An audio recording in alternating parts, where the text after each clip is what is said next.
Oh, you got that BM Custom shirt on, dude. Man, I got to change my shirt. I can't wear the same thing every time.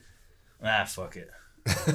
We're just power hustling, getting a bunch of content done for you guys. So if you pay attention to our shirts, for me it doesn't matter. I wear this I got like 5 of these. Yeah. So because you send me all the shirts from the store, for sure. And I just wear F&G Academy shirts all the time now. I just brought what I brought, so sometimes it's a little nerve-wracking to wear F&G Academy gear in case like I get pissed at someone and like snap off or anything. They're like, oh, you had an F&G. Somebody starts filming it. They're like, oh, look at this guy. Because you could just Google F&G Academy, and all of a sudden my fucking face is gonna pop up, and I'm like, "That's that asshole right there." You ever see the seal at the coffee shop in Coronado? No. Dude, he lost his shit because they messed up his order or something like that. Really, over an order? Yeah, and he starts like talking about how he's gonna tell everybody in the schoolhouse not to come here, and they immediately found out who he was and what he did, and it just complete shit stain on the community. Eesh. So yeah, don't do that wearing the shirt. No, and that's my fear. It's like. I haven't. Everyone calm down. I haven't, but that's my fear. But all right. So as an introduction, what's up, guys? We're just going to do like a podcast and talk to you guys about random stuff. You got 2 Green Berets sitting in an office having beers. We just got done filming an episode of Beers and Breakdowns. So if you haven't seen that, go check it out. And we just wanted to sit and chat and, have fun. Yeah. That was a lot of fun, man. Dude, Beers and Breakdowns is cool, right? Yeah. That's why I'll keep doing it. It's like, it's fun, not only because the movies and like drinking beers with your friends and talking about it, but then you analyze the movie in a different way. Yeah.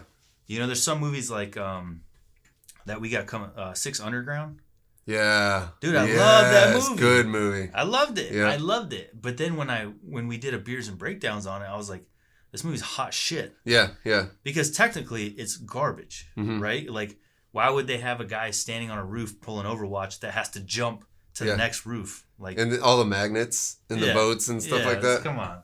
But who cares? Like, when you're watching it for the first time, it's an awesome movie. Yeah. Or some movies are just good, like the Triple Frontier. Oh, dude. Like that one, or Extraction. Extraction. That was amazing. Great movie. I remember watching it with my wife. And like we're going through, and I think she was getting pissed off because like we're watching parts, and like hold on, and I stop it and rewind. I was like, you see what he did just there, and like his transitions and the reloads. I was like, that is awesome. When he skipped the bullets underneath the car. Yeah, there's a course. I forget what it was called, but someone was talking about it when we were in group, and they're like, yeah, it's a course you can go to, and they'll teach you which angle to skip rounds off the concrete underneath the cars. That's awesome. So that's like completely plausible to do that.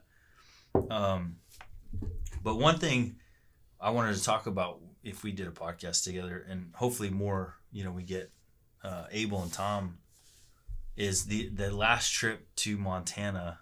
Yeah.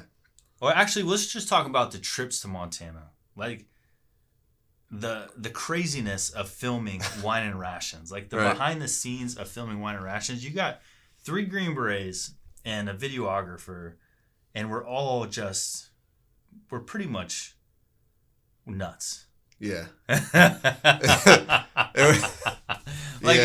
We're not like sitting in a hotel room, like reading books, taking notes, right? Like we go to these places and we're having a good time because we're 4, best friends getting together and trying to accomplish the mission at the same time. It was very much like being on a team again. Right? Yeah. It was just like being out on a J-Set or TDY or something like that. It reminds me of how they say fighters are never 100%. Yeah. That's us filming anything in Montana. Oh my God. You're never at 100%. So like just getting by. Like before we went to do jiu-jitsu with Andy, you guys were like, oh, let's grab a beer. There's because dude, Whitefish has got some amazing spots. Yeah, Whitefish, Kalispell, that area. Kalispell, like because we're in Kalispell. I think we're in Kalispell for SBG. SBG's in Kalispell. That was like downtown Kalispell. Dude, right across from Kalispell, or from SBG, I'm sorry, is a sick little bar. Dude, not only like you had, so like you had SBG, and then you had like one block this way, you had an awesome brewery. One block that way was another awesome brewery that we filmed at the day before. Right down the street was a phenomenal Irish pub. And so like while you were fighting, you're getting your ass kicked by Andy. The other three of us, we went to that Irish pub and we had lunch and we had a couple beers. And I was so jealous. Of course, some Jameson, thanks to Abel. But it was a good time, man. That was a nice spot. I really enjoyed that. I like Kalispell. I like Whitefish. I couldn't enjoy myself because first of all, I wake up and I'm hungover. And I'm like, listen, not only do we got to go film, like I love Wine and Rations. I love filming with Andy. I like Andy. He's got a special place in my heart. Yeah, yeah. There's something about Andy that I've grown very fond of, and I like spending time with him. So I look forward to filming, but we did not plan on doing that competition for the jiu-jitsu. No, that was completely impromptu. Completely, yeah. So I'm like, we went out the night before because sucks to suck. Yeah. Like we're not gonna go out and do the punishment sober, right? Yeah. We're having a good time. So I'm hungover in the morning and I'm dreading doing jiu-jitsu. I'm like dreading the idea, and that's when we saw the outdoor gym with that little cycle. So what's funny on that is there's a clip in the when you get onto the bike and the way Abel's filming, you can see the truck and you see me in the background. Yeah. I go to the back of the truck and I throw up. You serious? I'm serious. So I was so glad that wasn't on the film, but you could see me because I got the red shoes, and my daughter would be like, "Oh, there's Dad." It's like, yeah, but I go back and I'm like,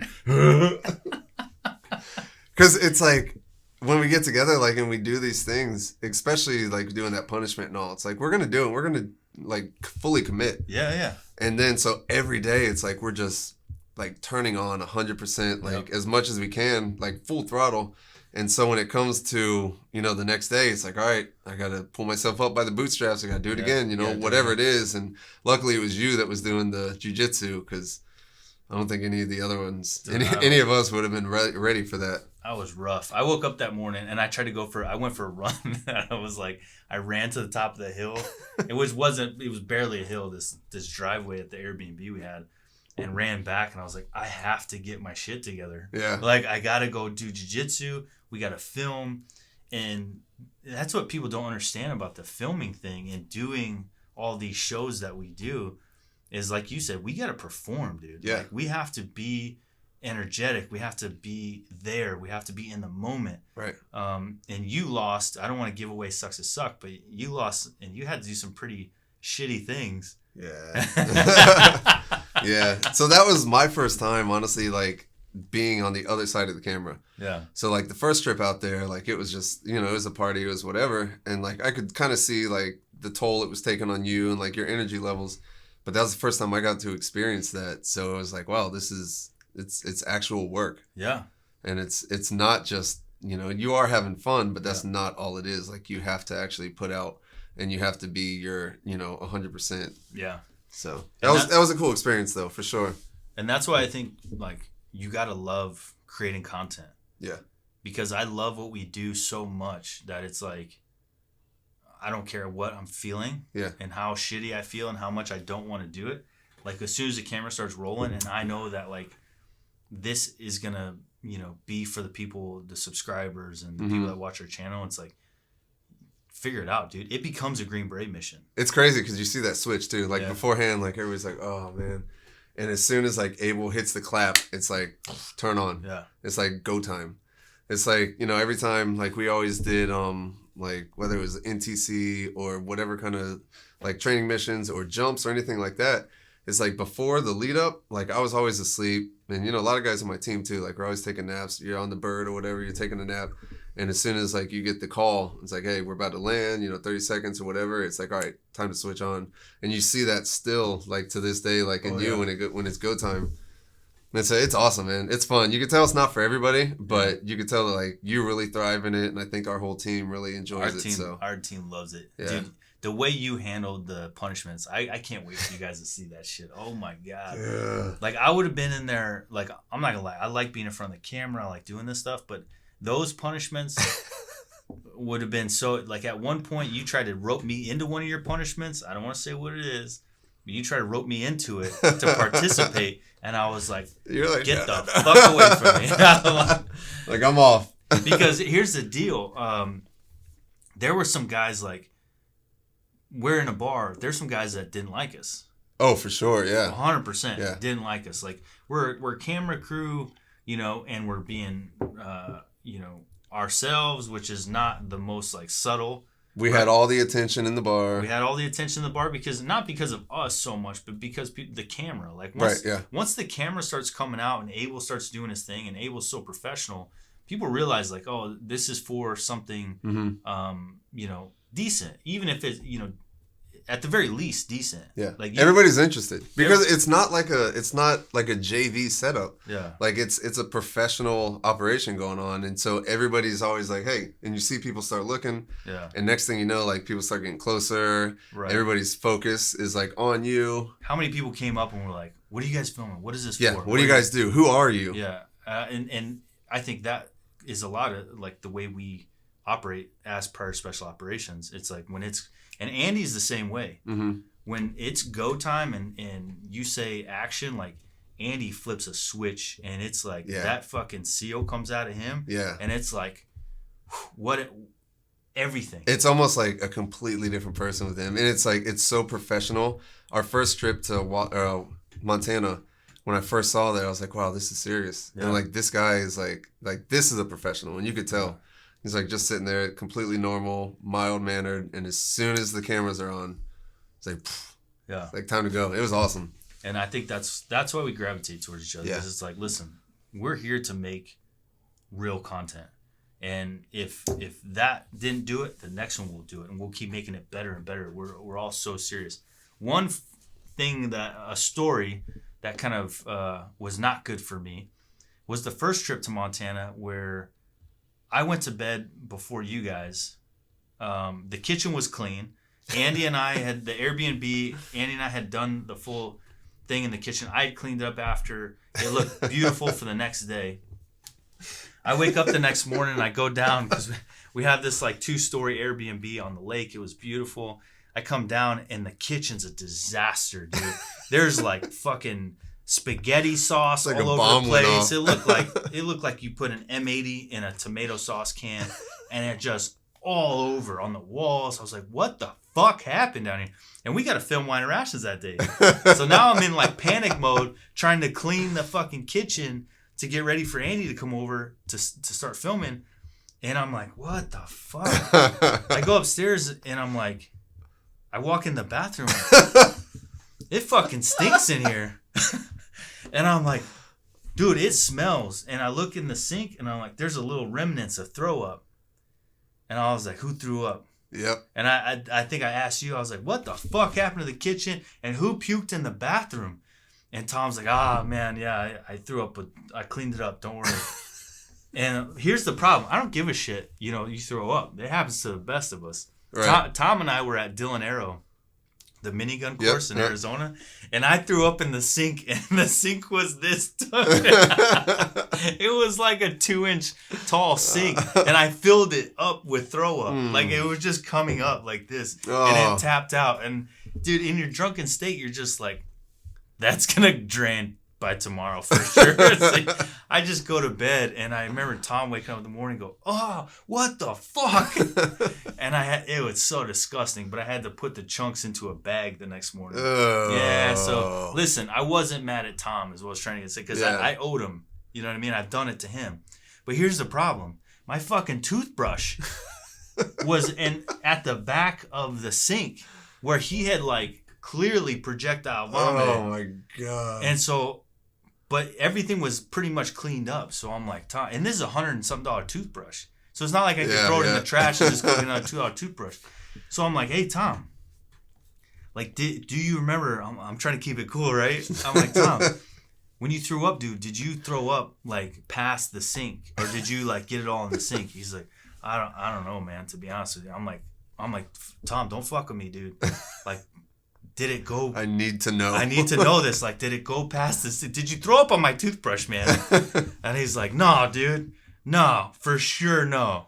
For sure, no. Of course. Of course. I was like, okay. So I brush my teeth. I come back down, and he's just looking at me with that stupid grin. I was like, did you throw up on my fucking toothbrush? And he's like, I don't think so, man. I was like, you mother. That hard no got soft real quick. I know. was like, dude, I had already used it. Dude, that was a good time. You went to bed too early that night. We ended up filming our own cooking show, which I have not seen the footage, but I'm sure it was terrible. Oh, we gotta get Dude, that. I was hungry. Who filmed it? Was it on your phone or Tom filmed it on his phone. Okay, we'll get it. So I was like, I'm going to cook something. And I saw what we had left yeah. over, and I just started cooking. I just started talking, and Tom's like with the camera behind the scenes. And I'm just like, all right, I guess we're rolling with this. And I guarantee it was the worst show ever. Like, we need to get that and have Abel edit it and just put it out just for us. Yes. Because I'm sure. No, they'll get to see it. Oh, no, dude. That was probably terrible. After this, I'm going to text Tom and see if I can get a hold of it. Dude, yeah, I was Dude, wasted that night. You massacred. Like, at one point, like, I found the fucking towel, and you had used the towel. Didn't you burn your hand? I don't recall. You burned yourself. You grabbed something, burned yourself, I'm pretty sure. I don't doubt it. Yeah. Because then you grabbed the towel. Well, when you grabbed the towel went into the tomato sauce. Probably. And then you threw that on the counter. Makes sense. Tomato sauce. All checks out. All over the counter. Dude, it looked like you took the pan and just whipped it. I remember coming down the next morning. I was like, oh yeah, I remember. Yeah, that was a good trip, man. Yeah, so basically, wine and rations, going to Montana is always a good time. But then, so the funny thing is, we went from a 2-story Airbnb on the lake. Beautiful. I think it was like $300 a night. Yeah. Just living large. Oh my gosh. And we had this F-150 King Ranch 2020. Yeah, beautiful. Oh my god. Leather seat, like the whole nine. The screen was free like panties this big. It literally had a pair of a thong in the back, which we threw on Abel. Yeah, I didn't touch it. That was when we picked it up. It was already in the back seat. Yeah, we picked it up. There was a thong in the back seat. Scout's honor. And I picked it up and we threw it on Abel. But anyway, gross. But like beautiful truck, beautiful Airbnb. So we're like, this is what it's like to be in Montana. We're lakeside. Yeah. Love Montana. Right on the water. It was gorgeous. So then we get ready to go do season 2. So like, all right, no big deal. Let's start hustling, because before we get there is a ton of work, man. Yeah. We're booking hotel. We're booking lodging. We got a rental car. We have camera equipment. Planning out all the other activities that we're doing. Right, because we're filming multiple shows. Yeah, trying to make the most out of the time. Right. And, you know, it's a full schedule, and we have to plan it out, so it's a lot of logistics. So then we start planning. Tom calls me, because Tom's in charge of scheduling, planning booking the hotels and stuff. Well, he was. He's since the last trip has been fired from that. He's been terminated from that position. Or is at least going to have some Overwatch from now on. So Tom hits me up and he goes, dude, we have a problem. And I was like, oh, fuck. Like, we're like T-minus fucking 2 weeks, dude. Yeah. Like, we can't have problems, all right? Like, so he's like, I can't find a place. And so I was like, what do you mean? He's like, even a cheap, like, hotel room, like one hotel room with, like, one bed is, like, $500 a night. Yeah. And I was like, what? It was ridiculous. What? So we're talking about going from a budget for wine and rations to be like $4,000. Now we're talking about like 12, 15 grand to film. Exponentially more expensive. To film fucking wine and rations because of the cost during summer for Montana. And we didn't know this. So we're thinking we're going to go back. I would have loved to get the same exact spot. The same spot was probably $800 a night. Yeah, at least. Yeah. You know, in that for that one we had. So what we end up getting was, I shit you guys not, a trailer that was probably, how many, 100 square feet? Dude, it was tiny. It was tiny, man. Like, it was so small that one person couldn't be standing up with another person. Like, everyone had to sit down so the other person can go up and then move in the little walkway. So it was probably 25 feet maybe front to back. Like it was, if I had to guess, it was probably like a 1990s model, like horrible camper. Yeah, like something that you'd put on the back of a wood paneled station wagon and go to Yosemite with a family, right? Oh my god. And it, but it was all that we had. Yeah. And I mean, it was on a decent piece of property, so. And you guys, we spent like I think it was like $180 a night. A night. A night. $180 a night. Wow. And we got 4 dudes in this tiny little camper. Miserable. Oh, we had fun though. It's a good time. I did not like that.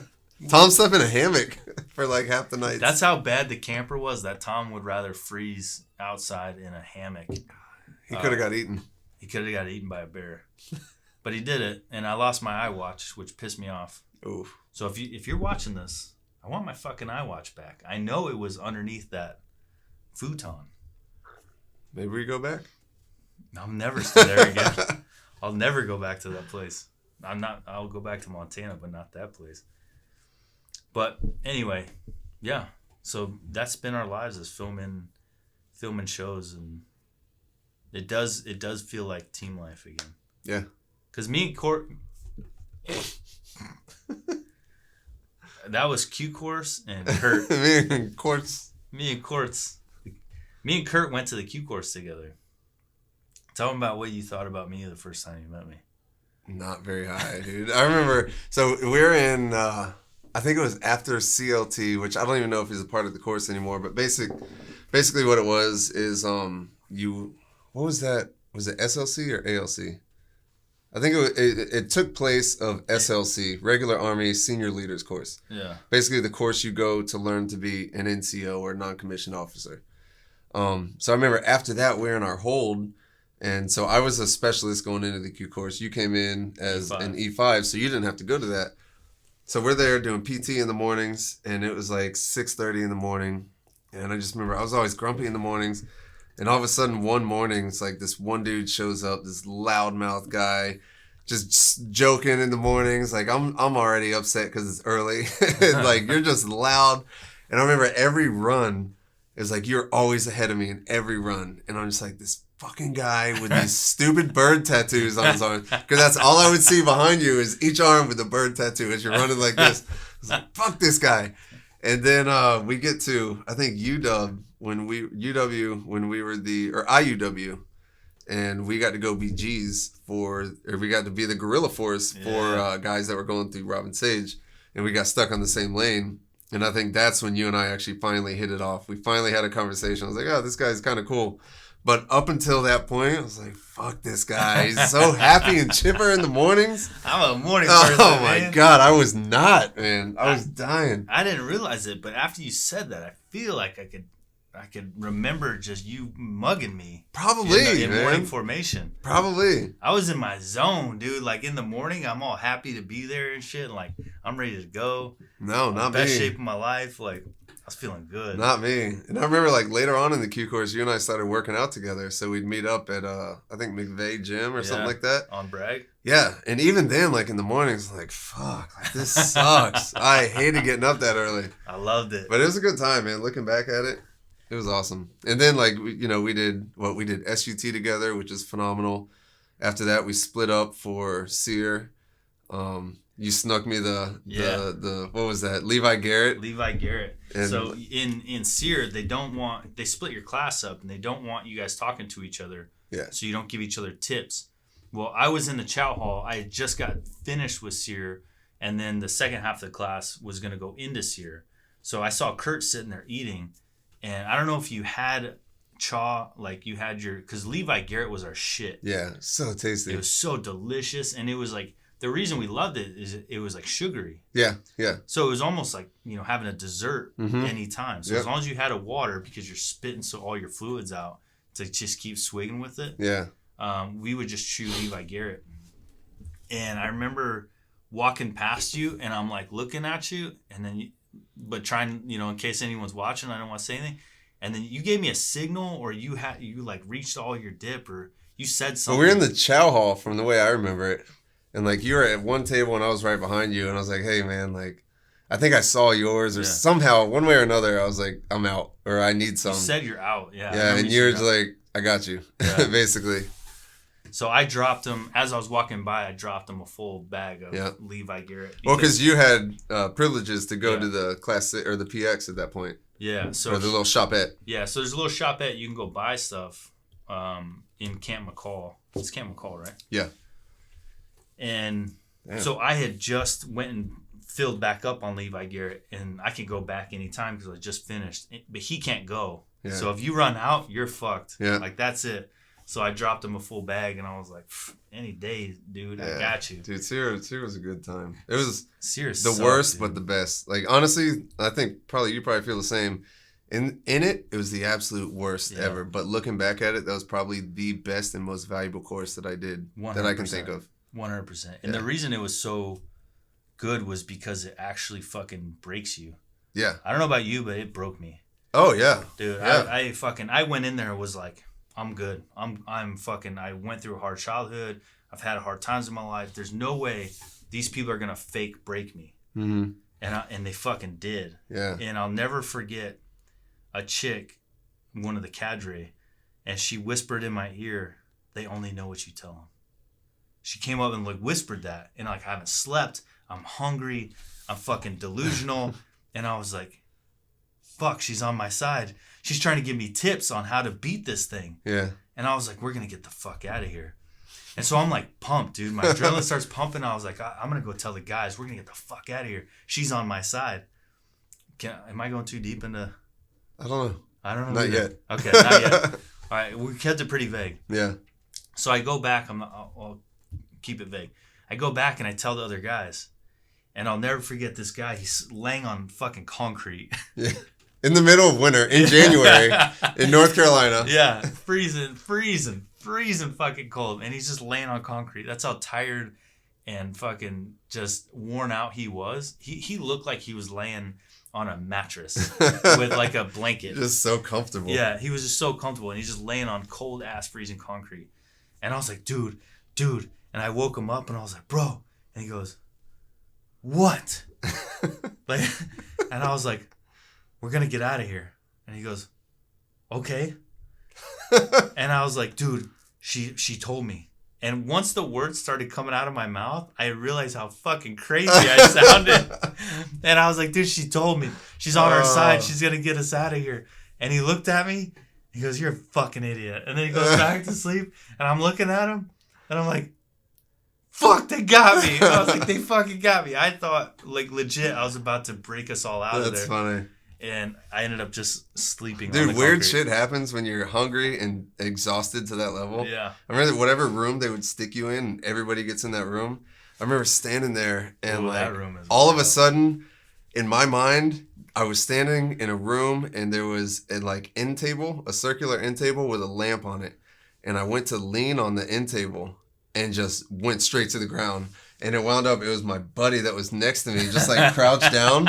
And it was like him. And I go to put my hand on the table and just missed it. And I just hit the ground. I'm like, what the fuck? And I was like, immediately, same thing as you, immediately snap back and like, I'm an idiot. Like, yeah. I know where I am right now. Yeah. Dude, it was crazy. It was a good time though, man. It's crazy because like, that's real training. Yeah, for sure. That's real training. When somebody, and it just makes me like in awe of SERE cadre. Yeah. And in awe of whoever, because listen, there's big army, and they're like games and like, oh, we're gonna, just like this propaganda shit they put out, or the new army thing where it's like hugs and kisses and oh, you're gay, you should come here. Like, who cares, right? Like, but what I'm saying is the army's trying to play this like political game. Yeah. And they're trying to follow politics. SERE is like this little heaven of openness. It's like a safe space. It's a safe space from all of it. Or it was. I would hope it still is. I hope it still is. But it's literally it's a hole where they say this is going to be real. Yeah. And we're not going to let the outside world. We're not going to let politics. We're not going to let anything infiltrate our little world. Yep. And inside that little world, you're going to get some of the best training you could ever get in your entire life because they've excluded themselves from all of that. And I think it kind of leads itself to how good of training it is because people like us that have gone through it, like even when you talk about it, you're still very guarded. Oh yeah. Like you can scratch the surface, but there's, as far as I'm aware, there's no way that you can completely G2 or get intelligence on the course. Like people keep it very close to the chest because it is so valuable. And I think everybody realizes how valuable that training is. Yeah. So it's not something that you can just like readily find open source on the internet. Yeah. Like people, because I did a video on it and I was talking about how I'm not going to talk about it. Yeah. I'm not going to give details and people were all pissed off. Yeah. I was like, fuck you. Yeah. I don't care. Like it would do you a disservice for me to tell you about it. Right. Well, and I'm going to come on this channel and say that I'm about the regiment and helping the future of special operations. Yeah. And I'm going to sell out the SERE school to get views. Absolutely not going to sell out SERE school to get views. There's just no fucking way. But man, it connects you. And you're right. Like, even if you told somebody, because people they get in the comment section like, it's not that secret. This is what happens. You do evasion, and then you do this, and then you do this, and then you do that. Yeah. I don't. You have no idea. You have no fucking clue. Yeah, that's exactly what you do. You're right. Yeah. But what happens between there? Right. And how they do it. Yeah. There's moments in there where I was scared. Yeah. Like full out fear. Yeah. And they like going like this with a blindfold on. I'll never forget it. Like a blindfold and then no blindfold, and then my senses being overwhelmed with realistic things that are like, my mind can't comprehend how fucking real this is. And then not only that, like as my mind's trying to comprehend how real this is, I get hit in the face. Yeah. So now my senses are trying to comprehend how real this is. And then the fucking mask goes back on, and now my life is about to keep going in some random direction. How crazy is it? The shit that your mind makes up when that hood goes on. Oh, yeah.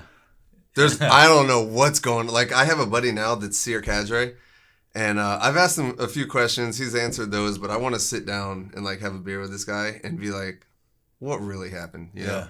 Because, like, in my mind, like, I know what happened in my mind, but I imagine it's very different than real life. Yeah.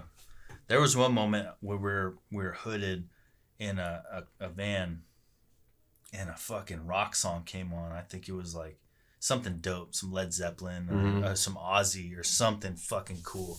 And I just got pumped. My hands were tied, and I could feel my buddy back to back. And I had a hoodie on. And I'm like, fuck it. Let's fucking ride. Yeah. You know? And I felt like the cadre was like giving me that moment. Yeah. Like he set that moment up, putting on some Ozzy, and was like, fucking get ready, boys. Yeah. You know? And then that's... Because it's coming. And it fucking came. Oh, yeah. And I was not ready. He wasn't ready. Oh, shit, dude. But you guys... I mean, that's why we don't talk about it, because it was so overwhelming and awesome. Yep. And then me and you graduated together, which is not easy to do, by the way. Bro, yeah, I remember like every weekend, like we were talking earlier, it's like we meeting at your house or mine. Yep. And so on the weekends, we'd always, grill out, have some beers, talk about what happened the past week. And like to see that and continue and progress, like you were Bravo, I was a Charlie. And yet we still came to like, hey, you pass. Yeah. And the biggest fear was like getting there and being like, oh yeah, I recycled. Be like, fuck. Yeah. Because like once dudes recycle, they're gone. Like they're not in your life anymore. You're on a completely different schedule at that point. So like some dudes that were like pretty close friends, they're just gone out of your life. Yeah. So luckily we made it through the first time. Yeah. Because they make new friends. They're you have new. To. Yeah, they're new classes. They're new friends. So yeah, they completely separate from you. And yeah, they may as well never have existed in your life. Yep. And we were always afraid of that because our families got along. Yeah. And that's super rare. Yep. The kids got along. The dogs. The wives. The dogs got along. Like everyone was going from my house to yours or your house to mine, and everyone was having a good time. And that was incredible. And then remember Golan fucking smoking cigarettes before every run. Bro, what a beast, man. Dude. That was a man amongst men for sure. So Golan, this is what I wear my bracelet for, but he was a fellow Bravo. I forget where exact he was from. He was, if I remember right, he was from Ukraine. Because when I was a Russian speaker, I remember my teacher was out sick for a couple days, and Golan actually... obviously native speaker of Russian, so he came in and he actually taught our class for a few days. He sat in. Because he didn't even do language, right? No, he didn't need to, no. And so I guess he could have fast-tracked, but I think he graduated with us. No, he graduated. So we went to Bravo course together. Yeah. He recycled the Bravo course. Okay. And the reason he recycled the Bravo course is because he was Ranger tabbed. Yeah. And he'd been to CAG selection twice. And the second time, they were like, hey, we'll take you, but go get Ranger or SF experience. You don't have to do selection again. So that's why he went Green Beret, is to then go CAG. So the reason he got recycled in the Bravo course because he kept doing routes. He was in my class. He was on my team. And I loved it because I didn't know how to do routes. So we kind of pressured him like, hey, Golan, you going to do routes again? Yeah. And he's like, yeah, I'll do routes. I don't care. So he was kind of just helping us out, you know? And he got comfortable in that position. We got comfortable with him being in that position. Cadre saw it as him taking it easy because he was Ranger qualified. I think in reality, he saw it as giving us the chance to lead because he had fucking been there, done that. Yeah. He was already in E6, Ranger qualified, been to CAG selection, didn't need to do that. So he got recycled, which put him behind us, but then he still got to his team, which was in the same company as me. Mm-hmm. He went to the mountain team months before I had even gotten done with language. Yeah. Okay. Because language is like 6 months. Yeah. So yeah, he graduated. So that would put him like 2 months. So he graduated like 4 months early. Okay. Yeah. So that checks out because he was teaching our class a few months before graduation. And then I remember last time I saw him was actually in Colorado at a bar. I was there in mountain school, and I guess your company was just getting ready to go on deployment. Yeah. At that point, and that was the last time I ran into him. Yeah, he was my B team because I was getting out before he was going on that deployment. Mm-hmm. Right? Because you were about ready to get out at that point. Yeah. So his was 2018, January 1st, 2018. I think when he got killed. Yeah. So he got shot in Afghanistan, but he was on the B team. He was my senior.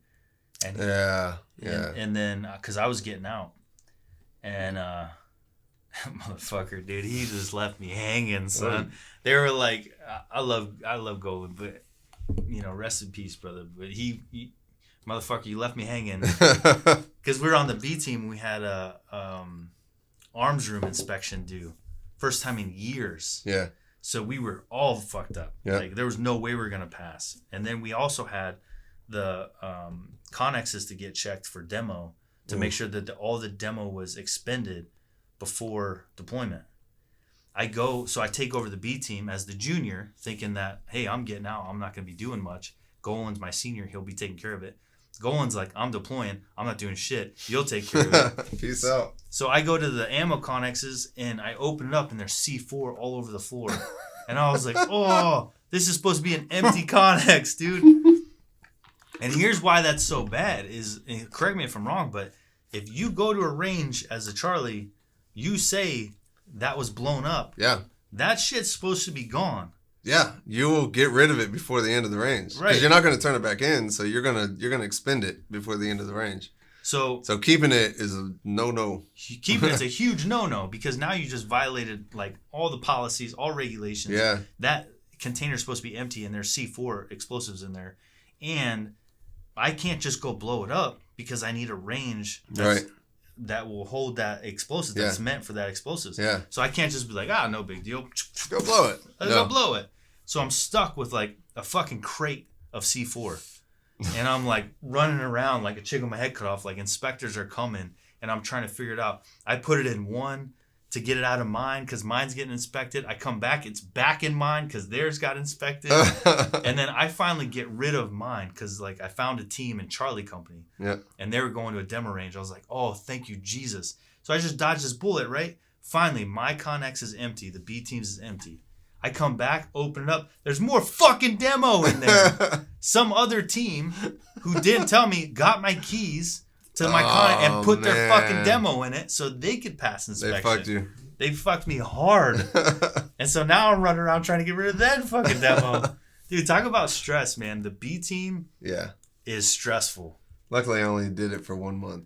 That was terrible. It's horrible. Yeah, I hated the B team. It's take all the fun of being on an ODA, and they just make you're doing bitch work. Yeah. And the reason, a B team is supposed to be senior guys. Yeah, for sure. And the reason it's supposed to be senior guys is because you need to have extensive knowledge on how to do all this stuff, how to schedule ranges, get rid of demo, turn in all your shit, make sure your cage passes inspection for regular Army because it's going to be the same inspectors that go for regular Army to us. So it's basically all the cool guy rules go out the window. Yep. And you need to be shit hot to make sure your company passes. Because if the B team fails, the company gets fucked. Like we don't get the ammo we're supposed to get. We get shut down. We're not going to get the demo we're supposed to get. And then we're the black sheep of the battalion. And you don't want that to be on your shoulders. Right. And they will know exactly whose fault that is. So it's crazy because SF really builds this environment of just like no excuses. Yeah. Like you will get the job done. I don't give a fuck. Yep. And if you have to do some, gray area, don't tell the captain. Yeah. It's the whole, big boy rules, but also big boy consequences. That's right. It's on you and you accept that every time you break one of those rules. That was good. That's what I liked. I loved it. What else we got, man?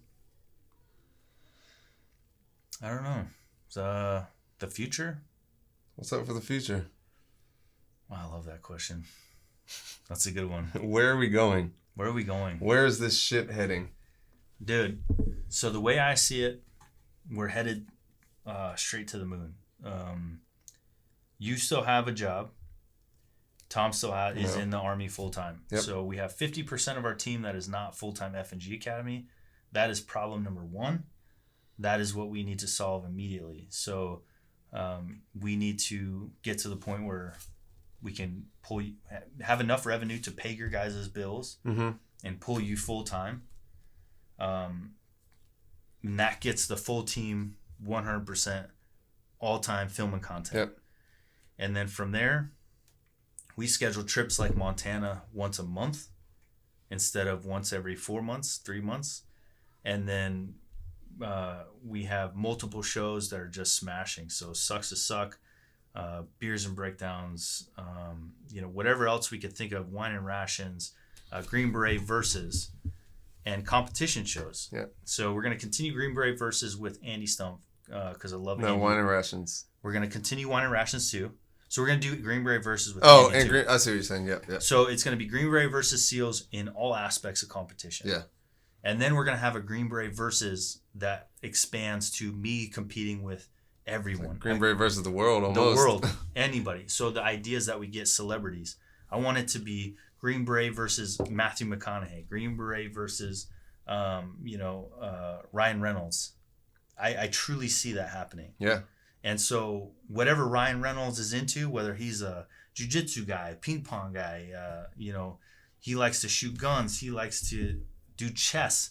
Doesn't matter what it is. I'm going to go challenge him. I'm going to go get in their world. I'm going to challenge him.